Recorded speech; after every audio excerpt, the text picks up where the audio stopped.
Papa.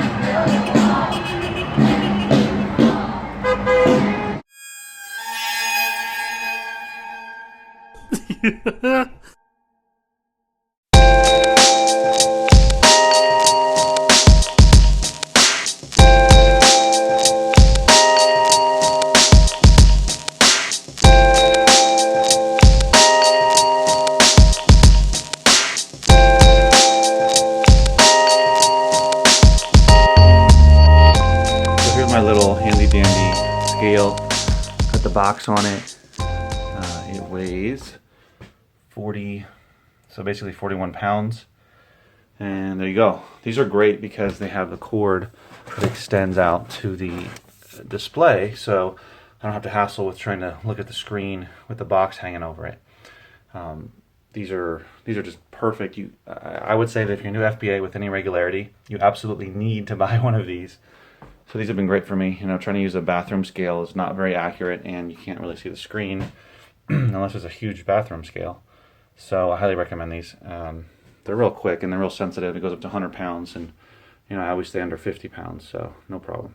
So it ended up being $8.13 for that box of 65 items going to a nearby warehouse. Lately, I've been able to send the items to a local warehouse. Now, understand that this is, I think, more of a distribution center than a warehouse, or possibly only a distribution center, because most, if not all, of the items, once they get checked in within a day or two, are put in reserve. So when I go into my account, it says 0 available, that it's reserved, which means that it's being moved to another warehouse. So even though it costs less to send it in, my items are not live for up to maybe 5 days or so once they hit the warehouse. So that's one of the downsides to sending it to a local place, a local distribution center, a warehouse, where it's going to disperse it to other warehouses. But nonetheless, I do save money that way, so I'm not complaining too much. And I have to send it where they tell me, so nothing much I can do about it. So here is my little photo station for vinyl. I have been meaning to take photos of these. I got them from the same guy that I get for the bulk CDs from. He had a bunch of vinyl, so I took or paid for about 150 or more and found all of these. I already checked them all to make sure they work.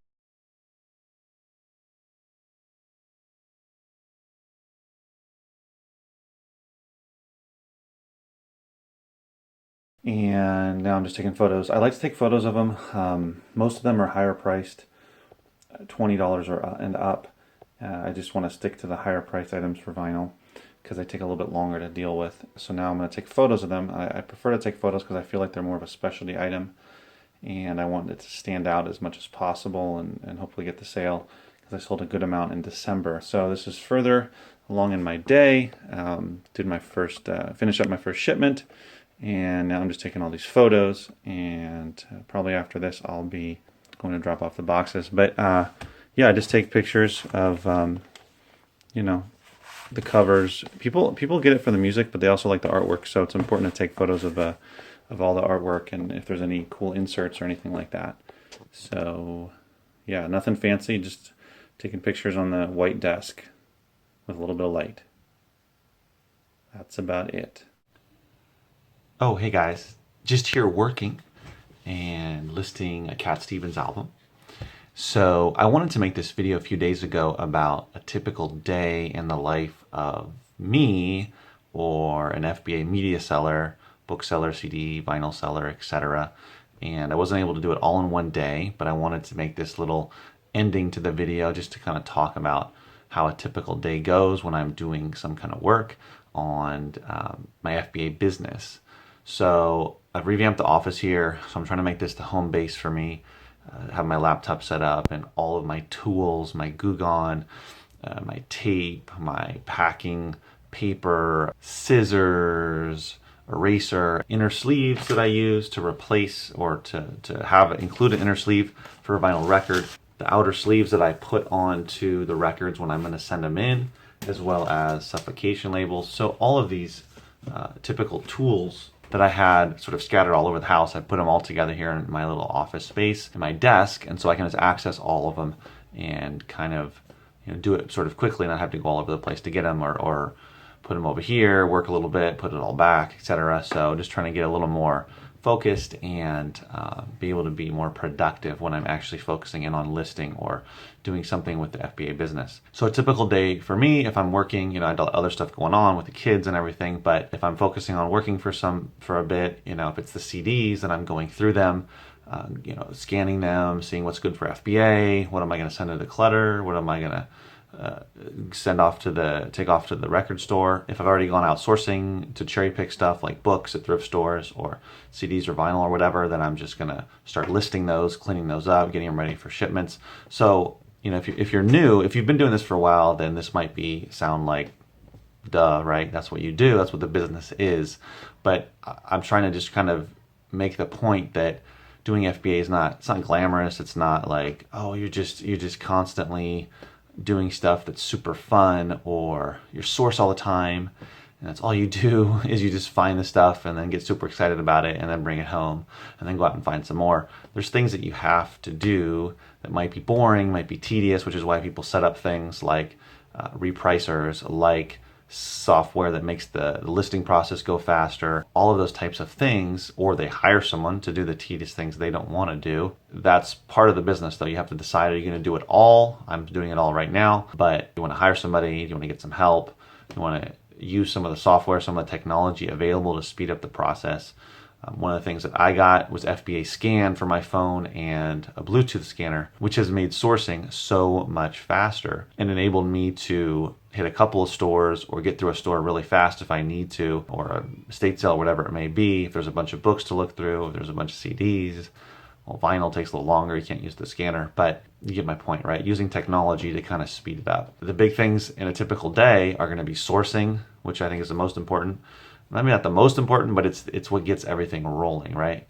So sourcing, and then listing, and then preparing. So that can be cleaning, can be wrapping, putting in bags, putting any stickers on things, and then putting the labels, clearly the FBA labels, and putting everything in the box and taking it to UPS or FedEx or whichever you use to send it off to an FBA warehouse. That's about it. Now, there's other things like when it gets to the warehouse, gets checked in, are you going to reprice manually? Do you have a repricer that's going to take care of it so you don't have to deal with it? Dealing with any sort of issues that customers have, dealing with items that get stranded, items that are unfulfillable, having those sent back to you. Now, as the fees are going to go up and as a long-term storage fee is going to be assessed next month, are you trying to just blast out a bunch of books, get rid of them that are older, that are not going to make as much money, or are you going to have to get them disposed of? So there's all of these little things that you have to deal with as well. So understand, if you're new and you're getting into this, that's kind of the whole picture, right? It's not just one thing. It's a lot of little things that you have to sort of become good at, especially if you want to do it all, or if you want to teach someone else to do parts of it for you. Wanted to check in, guys. I'm glad people enjoyed my last video about my new foray into bulk CD buying. I'm also buying vinyl from him. I bought about 150 or so vinyl, and I have about 30 of them that I found, and there's some good ones in there, especially this one Motown one, which I'll show you right now. The Greatest 64 Motown Original Hits is got four records in there, and basically almost every song is just one of their massive hits from back in the day. And the vinyl's in really good shape, the box not so much, but the vinyl plays great, songs play great. There's only one listed right now, and it's going for $200, so it does sell too. The price has been down lower sometimes, but not for a while. Buying bulk can definitely work. I'm getting the vinyl for pretty inexpensive, so finding 30, 40 of them out of a couple hundred is great, because most of them I'm trying to stay $20 and up, but I'll do around $15 to $20 if it's a quick seller, but I'm trying to stay about $20 for the vinyl. Learning, that's another part of it, to keep it less tedious, is doing different types of products. So I love doing books. I love finding books, all kinds of books, seeing the titles and that sort of thing, flipping through them. I love CDs and I love vinyl as well. VHS is fun too. I don't do it as much. There's just not as much of it out there. But when I find it, that's fun as well. So it's nice to diversify so you don't get bored. That's one of the keys, which diversifying for me is great income-wise and sales, but it's also fun to keep some of it less tedious. If it's always books, if it's always CDs, it might get boring, which is why people might outsource or get help from someone else. So, it's not glamorous, but I think it's pretty fun. and there's a lot of potential profit to be made. And you can do it in whatever time you have. You can go out there and source when you have the time. Can't source, of course, in the middle of the night, well, unless you're doing it online, but in person, out in the stores, out in the sales. And you can list whenever you want, you can ship whenever you want, so it's really flexible. And that's one of the huge benefits of it. And you can do it all. That's part of it that's really difficult. It's just a slight learning curve for some of it, like sourcing, like listing, like repricing, and that whole thing, doing the shipping process. If you're new, hopefully this kind of just gave you an insight into what kind of the typical day is. A couple other video clips that I showed, I think before this one, about, getting the box ready, getting the shipment ready, taking pictures of vinyl, that sort of thing. So good luck if you're just starting. If you've been doing it for a while, you can probably chime in and say, yeah, some of it's tedious, some of it's boring, but it's definitely worth it. Or I'm outsourcing X, Y, and Z, and that sort of thing. So I got more videos coming. I'm going to talk about my sales in December, talk about some other stuff like the new fees. As always, remember, keep booking.